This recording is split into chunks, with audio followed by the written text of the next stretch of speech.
Awal mula saya pilihkan tuh pertama proporsional dulu. Contoh lah kita bicara rancu ya Om.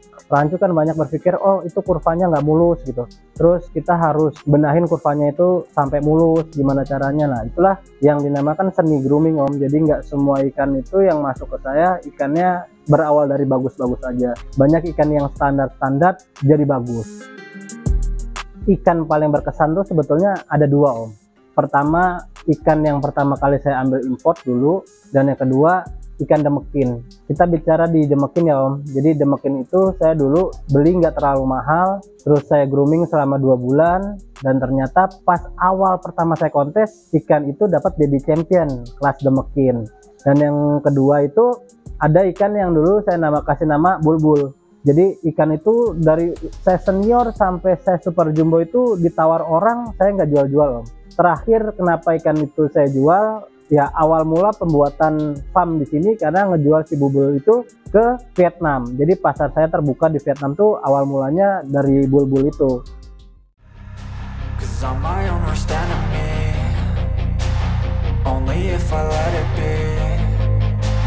I can control anything if I can just think carefully. I control my destiny.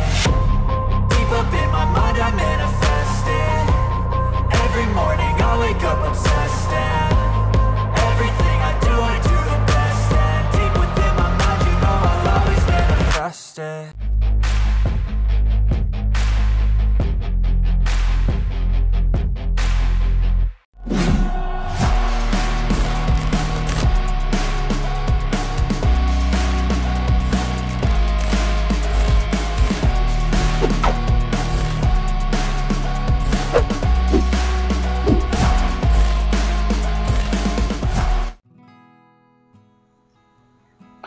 Assalamualaikum warahmatullahi wabarakatuh. Saya Adi Setiawan, saya groomer sekaligus owner dari Sabi Goldfish. Selamat sore sahabat Lentera 3. Kali ini saya datang untuk sharing gimana kita cara memelihara ikan-ikan mas koki. Awal mula saya memelihara mas koki itu bukan berdasarkan saya senang sama ikannya. Dulu tuh ada yang kasih tahu ke saya, katanya, lu kenapa nggak coba ikan mas koki sih? Kan ikannya penuh dengan tantangan gitu. Terus akhirnya saya coba beli ikan mas koki itu. Dulu beli dari temen, harganya tuh 500.000 2 ekor Om. Setelah saya beli itu, saya groomingnya masih di akuarium. Posisi di akuarium itu saya cuma ada isi 3-4 ekor. Nah 2 ekor yang pertama itu saya grooming selama 2 bulan lah, 1,5 bulan sampai 2 bulan. Ternyata menghasilkan pundi-pundi rupiah yang lumayan. Terus saya berpikir, dari awal saya cuma piara 2 ekor, gimana kalau nanti saya punya 100 ekor gitu loh. Untungannya berapa banyak. Dari situ saya mulai serius mendalami mas koki. Karena saya bilang, di mas koki ini termasuk ikan yang stabil ya. Mau ada kontes, nggak ada kontes, tetap hobiisnya tuh banyak dia. Dan satu lagi yang perlu diperhatikan tuh, ikan ini nggak capek. Kita pelihara ikan itu tuh nggak capek. Jadi mudah banget selama filter kita memadai untuk ikan tersebut. Dan kalau bicara kenapa saya pakai nama Sabi Goldfish, itu ceritanya cukup panjang sih ya.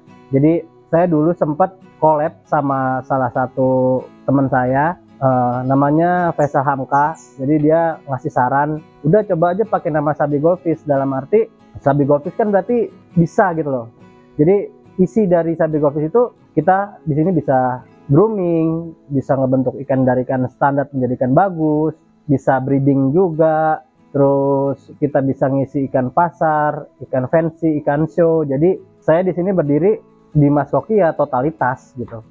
Waktu awal-awal memang saya sampai jatuhnya berkorban lah. Berkorban tuh dalam arti sampai gade motor buat beli bak fiber dan lain-lain lah. Jadi pengorbanan di awal tuh buat mas koki memang besar, karena basic awal saya dari lohan awalnya. Dari sekolah dulu kelas 2 SMA udah main lohan. Tiba-tiba 2018 Agustus tuh saya kenal sama mas koki, dan yang kenalin mas koki pun awalnya orang lohan gitu. Dan sampai saat ini pun saya merasa bahwa pasang surut di dunia mas koki alhamdulillahnya nggak pernah terjadi. Yang terjadi hanya ketika awal saya membangun, yang saya bilang masa surutnya saya gitu loh. Jadi bukan ketika saya udah mendalami terus ada pasang surut, itu nggak terlalu signifikan lah, masih cukup, bahkan sampai saat ini selalu meningkat. Karena semakin berjalannya waktu, semakin banyak orang yang percaya sama saya karena hasil dari groomingan dan lain-lain gitu. Dan saya bilang kalau bicara fase drop itu bukan berarti masalah keuangan ya Om.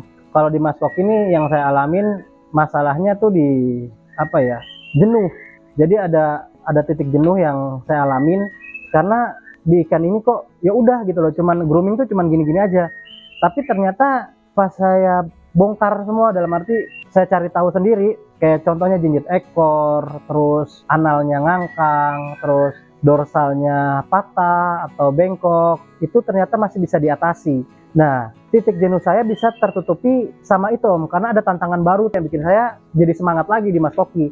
Sampai saat ini pun saya masih nyari tahu gitu loh, permasalahan-permasalahan di dalam Mas Koki dan cara-cara untuk ngatasin itu semua. Cuman beberapa faktor udah teratasi gitu loh, tinggal beberapa faktor aja yang belum teratasi. Contohnya kayak lipatnya di oranda, Ryukin brotel, itu ekor lipat yang di situ saya belum bisa ngatasin. Tapi kalau ekor lipat yang terjadi sama rancu, sama Ryukin ekor pendek, itu alhamdulillahnya sudah bisa teratasi gitu.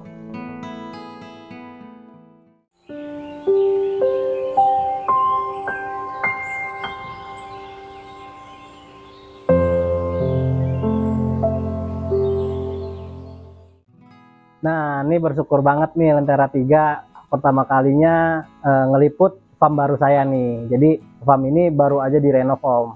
Jadi kayak masalah ketinggian air, terus panjang lebar tinggi air itu sangat mempengaruhi grooming ikan. Dulu saya pakai tinggi itu sampai 170, tapi saat ini tinggi maksimal saya cuma 85 cm aja. Dan dari dulu sampai sekarang sih memang masih pakai outdoor ya, jadi saya nggak tutup sama sekali. Kenapa itu nggak saya tutup? Karena dominan ke matahari Om. Ketika matahari sorot langsung ke kolam dan menghasilkan lumut, nah lumut itu menurut saya dia tuh bagian dari suplemennya ikan Om, karena imun ikan pun akan bertambah ketika dia makanin lumut hijau itu. Jadi alhamdulillahnya sampai saat ini ikan aman-aman aja. Dan beberapa masalah yang terjadi itu karena cuaca ekstrim. Memang kalau cuaca ekstrim kan nggak bisa dibendung ya Om, karena itu datangnya dari Allah lah gitu. Nah di sini saya masih bertahan pakai outdoor, jadi apapun yang terjadi saya masih pede dengan matahari Om. Itu aja sih. Sebenarnya untuk saya grooming ikan itu bukan dari siapa breedernya sih Om, lebih terpacu pada anatomi ikannya. Awal mula saya pilih ikan tuh pertama proporsional dulu. Contoh lah kita bicara rancu ya Om. Rancu kan banyak berpikir oh itu kurvanya nggak mulus gitu. Terus kita harus benahin kurvanya itu sampai mulus, gimana caranya. Nah itulah yang dinamakan seni grooming Om. Jadi nggak semua ikan itu yang masuk ke saya ikannya berawal dari bagus-bagus aja. Banyak ikan yang standar-standar jadi bagus. Contohnya ketika saya main di rancu nih Om, saya lebih banyak ambil ke gemilang dan mayeriska Om. Kenapa mereka? Menurut saya genetiknya mereka itu di Indonesia udah cukup oke gitu loh, dari gemilang dan mayeriska itu. Kayak contohnya kayak di Ryukin pun saya lebih ke Sanggar Koki Om. Dia tuh orang Tulungagung juga. Untuk Ryukin menurut saya dia cukup bagus. Dan oranda, kalau oranda saya masih punya keyakinan sendiri, oranda Kairos Abun dan Sativa Goldfish itu masih dominan Om. Sebenarnya mau import atau tidak import tidak jadi masalah. Karena import sendiri pun saya grooming, alhamdulillahnya sampai saat ini selalu juara dan ada beberapa ikan yang dapat champion. Jadi saya nggak berpatokan dengan import atau lokal, tapi memang dominan untuk saat ini itu ikan-ikan lokal Om. Gitu. Ikan paling berkesan tuh sebetulnya ada dua Om. Pertama, ikan yang pertama kali saya ambil import dulu, dan yang kedua ikan demekin. Kita bicara di demekin ya Om. Jadi demekin itu saya dulu beli nggak terlalu mahal, terus saya grooming selama 2 bulan, dan ternyata pas awal pertama saya kontes, ikan itu dapat baby champion kelas demekin. Jadi mungkin pada saat itu jarang ada demekin yang bisa dapat champion, tapi saya pertama kali kontes turun demekin dan demekin itu dapat champion. Dan yang kedua itu ada ikan yang dulu saya kasih nama bulbul. Jadi ikan itu dari saya senior sampai saya super jumbo itu ditawar orang, saya nggak jual-jual Om. Terakhir kenapa ikan itu saya jual, ya awal mula pembuatan farm di sini karena ngejual si bulbul itu ke Vietnam. Jadi pasar saya terbuka di Vietnam tuh awal mulanya dari bulbul itu. Sampai di Vietnam tuh juga jadi heboh ya. Kok ada ikan Indonesia yang bagus kayak gini ada di sana gitu. Akhirnya pasar saya di Vietnam terbuka pada saat itu Om. Jadi sampai banyak teman-teman Vietnam yang titip grooming di saya, yang taruh ikan di saya, dan kompetisi bareng-bareng gitu. Nah, kalau untuk kontes terakhir ini memang nggak begitu banyak yang menang ya Om. Dari farm paling sekitaran 12-an ekor yang menang kemarin Piala Raja. Saya juga nggak bisa sebutin satu-satu karena ikannya udah di dalam palut. Ya ada 12 ikan yang kita menangkan dari Piala Raja kemarin gitu. Itu khusus yang ada di farm Sabi. Di luar farm Sabi kisaran ada 20-an ikan lah yang juara Om kemarin di Piala Raja gitu. Karena kita mulai dari Piala Raja kemarin kita udah pakai nama Goldfish Brother. Goldfish Brother itu anggotanya dari Palembang sampai Surabaya ada Om. Jadi kayak Palembang, Tangerang, Jakarta, Bekasi, Bandung, Cirebon, Solo, Surabaya, Jogja, itu teman-teman kita jadi satu untuk tempur di setiap kontes nantinya. Jadi saya bersyukur banget sama teman-teman ini udah mau kontribusi bareng-bareng, capek bareng-bareng untuk majuin Goldfish Brother ini Om, gitu. Soal juri ya, saya memang pernah diangkat jadi juri Om. Jadi saya main itu 2018 Agustus, jadi juri itu 2020 awal sudah diangkat menjadi juri. Dan 2022 bulan April saya mengundurkan diri sebagai juri. Kenapa saya mengundurkan diri sebagai juri? Karena menurut saya bukan basic saya Om. Karena saya lebih senang tuh jalan bareng sama teman-teman, bercanda dan lain-lain sama teman-teman di kontes itu. Jadi beda memang antara menjadi juri dan menjadi peserta. Kalau saya lebih senang jadi peserta sih Om. Jadi saya mengundurkan diri sebagai juri. Itu aja. Untuk penjualan sih alhamdulillahnya kita udah mancanegara juga ya Om. Lokal udah pasti. Terus Vietnam, Malaysia, Singapura. Nah, di tahun ini memang permintaan banyak dari Filipina Om. Ketika saya posting ikan-ikan bagus itu memang di Instagram ya Om khususnya, jadi banyak bayar-bayar dari luar negeri itu yang mau kita kirim ikan ke negaranya mereka. Contoh kayak India, Hong Kong itu memang banyak yang minta. Tapi balik lagi kapasitas yang dia inginkan tuh di saya nggak memadai Om, karena kolam saya hanya sebatas ini dan permintaan mereka ribuan ekor gitu.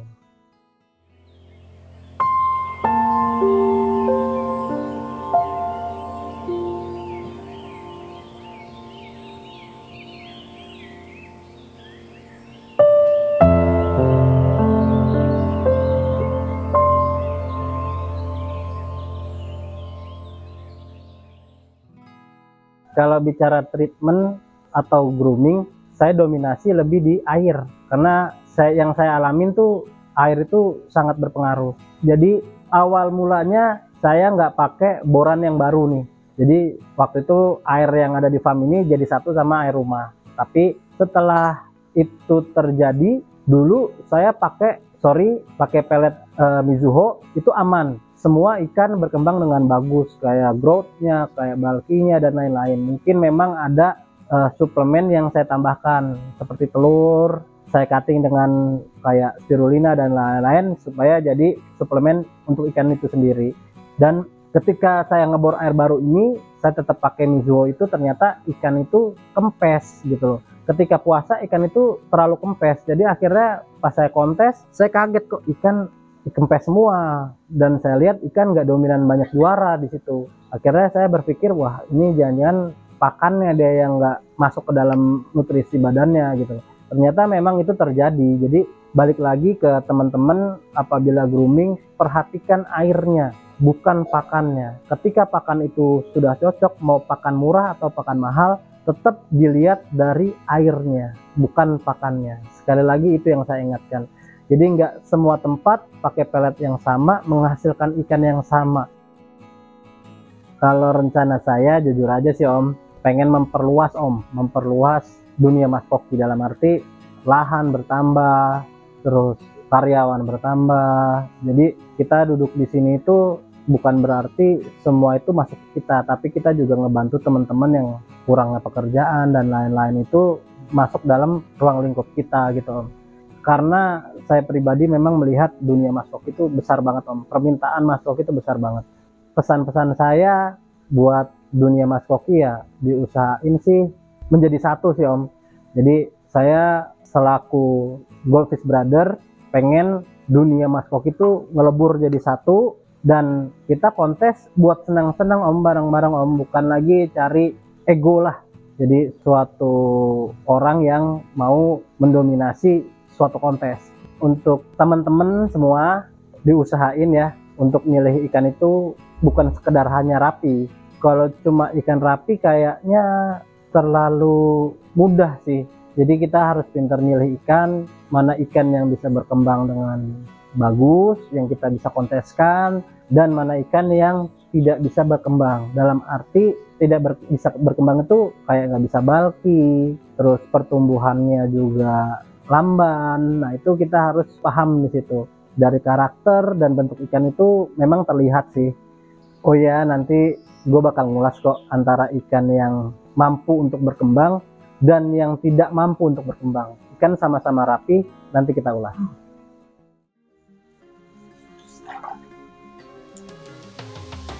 Jadi gini ya teman-teman, ini salah satu ikan yang menurut gua nggak bisa berkembang dengan baik. Kalau bicara proporsi, ikan ini sangat berproporsi. Antara kepala, bodi, ekor dia masuk. Untuk kerapian, ikan ini pun masuk. Tapi menurut pandangan gua, ikan ini nggak bisa untuk jadi bulky. Jadi berbeda dengan ikan yang ini. Sama, ini ikan-ikan yang setengah jadi juga. Nah, perbedaannya di lekuk tubuh kelihatan. Jadi untuk kita lihat lebih detail ya teman-teman, ini ikan yang bisa berkembang jadi bulky dan ikan yang tidak bisa berkembang jadi bulky. Contohnya ikan RW itu kenapa dia nggak bisa jadi bulky, karena dia terlalu pipih dan lekukan dari bone ke perut itu dia nggak ada spasi lah, dia langsung.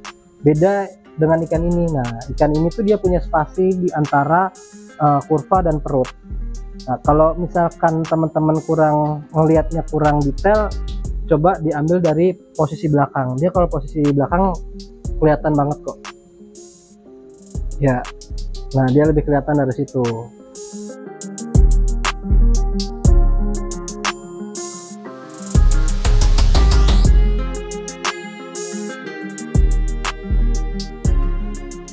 Ini salah satu ryukin yang ikannya rapi tapi berat untuk juara di kontes ya. Jadi kalau kita lihat dia udah apa ya, kalau saya bilang ya udah nggak akan bisa berkembang lagi, hamnya untuk jadi tebal itu akan susah. Beda dengan ini, kita bicara sama-sama bahan ya, ukuran kepala sama-sama kecil, cuman perbedaannya adalah ham. Oke, yang tiger dia hamnya lebih tinggi, cuman untuk karakter tebalnya dia nggak akan bisa dapat seperti yang kaliko. Yang kaliko tuh nanti bakal jadi tebal banget, beda karakter. Jadi teman-teman jangan sampai salah pilih untuk ikan-ikan yang untuk show. Kalau di sini memang udah dibedakan mana yang show dan mana yang bukan untuk show gitu.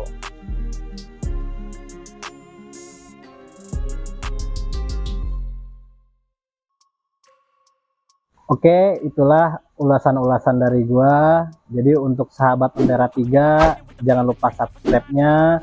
Dan buat temen-temen yang pengen sharing, yang pengen ngobrol-ngobrol, datang aja atau WA aja ke WA gue. Adanya di Sabi Goldfish. Jadi alamat gue tuh ada di Jalan Jati Kramat Baru nomor 9, Jati Asih, Bekasi. Jadi buat teman-teman, sampai ketemu lagi di next video.